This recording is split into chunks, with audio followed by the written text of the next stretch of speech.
days. We start either with the chart of the day or the number of the day, and you've just had a quick sneak look at the number of the day. 0.8%. That's the number of the day. Now, the Old Mutual Investment Group has cut South Africa's growth forecast to just 0.8%, and that's from 1.2%. And you remember Minister Gigaba was saying that we're still trying to strive for 1.3%.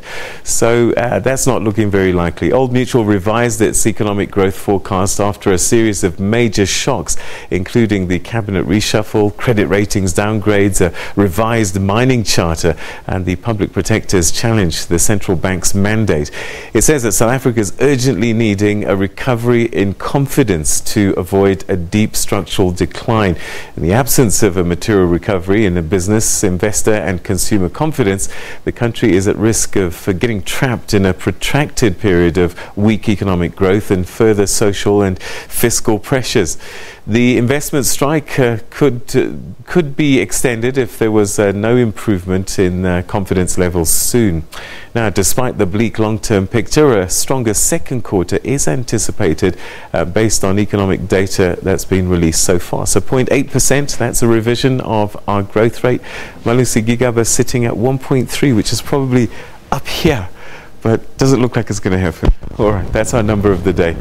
And to tell you, there's also been mixed reaction to government's Inclusive Growth Action Plan announced by Finance Minister Malusi Gigaba yesterday.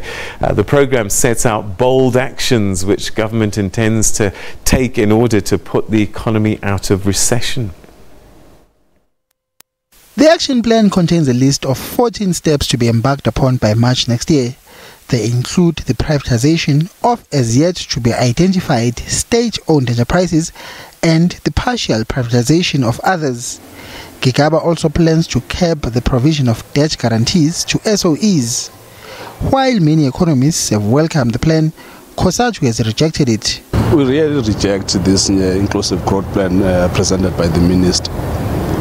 Firstly, we reject it because we were never consulted as Labour.